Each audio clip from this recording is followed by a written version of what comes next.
আসসালামু আলাইকুম রহমতুল্লাহি ওয়া বারাকাতুহু। ওয়ালাইকুম আসসালাম রহমতুল্লাহ বরকাত। শাহেখ, আপনি ভালো আছেন? আল্লাহর কাছে আপনার নেক হায়াত এবং হায়াতুত তৈয়বা কামনা করি। আল্লাহ যেন এভাবেই আপনার বলছেন, সাহায্য আমিন। করেন। বারাকাল্লাহ। জি শাহেখ, আমি মাসকাট ওমান থেকে বলছি শাহেখ।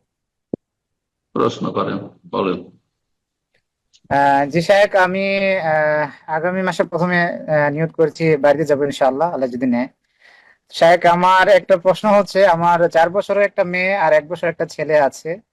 তো তাদের দিনী তারবিয়ত এবং তাদের ইসলামিক পরিবেশের মাধ্যমে যদি লালন পালন করতে যাই, এবং আমার প্রবাসে থাকাকালীন কিভাবে তাদেরকে আমি পরিচালনা করতে পারি, যদি একটি দিনী তারবিয়ত দিতে পারি, একটু আমার হম নসিহা করতেন শায়েখ, সালাফদের বুঝ অনুযায়ী, কিন্তু আমার কোনো শীতলতা না প্রকাশ হোক তাদের কাছে, এবং হম তার চরমপন্থাও যেন না যাক, বাড়াবাড়ি যেন না হয় শায়েখ।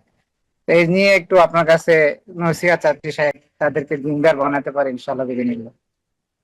বারাকাল্লাহ ফিকুম। প্রথম কথা, প্রবাসে আছেন আর ছেলে মেয়েরা দেশে আছে, সরাসরি তাদের ইমানি প্রতিপালন করা খুব কঠিন। তো এই ক্ষেত্রে মুখ্য ভূমিকা পালন করতে হবে আপনার স্ত্রীকে ভূমিকা পালন করতে হবে। আর তারপরে বাচ্চাদের শিখার বয়সটা কেমন সেটা আপনাকে লক্ষ্য রাখতে হবে। এই সময় ধরেন 4 বছর 5 বছর, বা এত মুখ ফুটেছে, কথা বলতে পারছে 3 বছর, এই সময়গুলোতে আপনি ইসলামের আর কি শিখাবেন? তবে হ্যাঁ, আল্লাহর নাম উচ্চারণ করাবেন। হ্যাঁ, কালেমা তাইয়্যিবা উচ্চারণ করাবেন, লা ইলাহা ইল্লাল্লাহ। হ্যাঁ, কিছু গুরুত্বপূর্ণ দোয়াগুলি মুখস্থ করাবার চেষ্টা করবেন। হ্যাঁ, প্রতিদিন যেগুলি পড়তে হয়, সে সুন্নত হোক আর যাই হোক, এইভাবে চেষ্টা করে যাবেন। হ্যাঁ, ইমানি তরবিয়ত, এর উপরে একটা আলোচনা করেছি গত সপ্তাহে, শুনে নেবেন, শুনে নিয়ে আমল করবেন।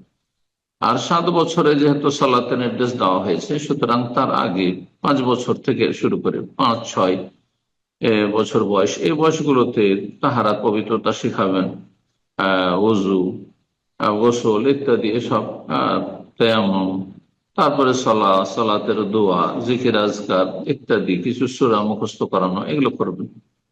আর তার উপরে সাধারণত লেখাপড়া মানুষের বা বাচ্চাদের 6 বছর থেকে শুরু হয়। তার আগে কোনো জরুরি নাই যে তার আগে আপনাকে লেখাপড়া করাইতে হবে, কিন্তু যদি ধারণ ক্ষমতা ভালো থাকে, তার আগে এই কোরআন মুখস্থ করতে পারেন তাহলে ভালো।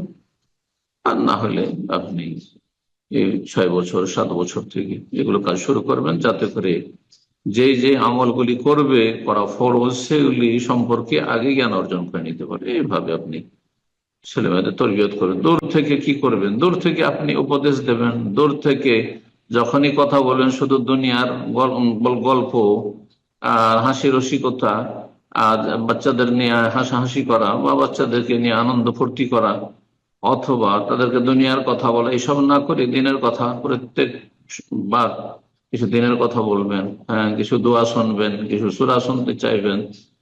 দিনী বিষয়গুলি নিয়ে আলোচনা করবেন। আর স্ত্রীকে উপদেশ দেবেন যে তাদের যেন ইমানি যত্ন নাই, এসব করবেন। আর সরাসরি তরবিয়ত অত্যন্ত গুরুত্ব রাখে, এই জন্য অধিকাংশ প্রবাসীরা ছেলে মেয়েদের ইমানি তরবিয়তের ক্ষেত্রে কঠিন সমস্যার সম্মুখীন হয়। দূরে থাকার কারণে ছেলে মেয়েরা ওইভাবে হয়তো মানুষ হতে পারে না, অনেকের ক্ষেত্রে এটা ঘটে। আল্লাহ রাব্বুল আলামিন যেন সহজ করেন। আর সবচেয়ে বড় কথা, দোয়া দোয়া করবেন, তার সাথে আল্লাহর কাছে দোয়া করবেন। আল্লাহ যদি দোয়া আপনার কবুল করেন, তো ইমানি তরবিয়তকে আল্লাহ সহজ করে দেবেন, ছেলে মেয়েদের নেক হায়াতকে আল্লাহ সহজ করে দেবেন। জি, দোয়া করবেন, দোয়া করতে গাফিলতি করবেন। বারাকাল্লাহ ফিক।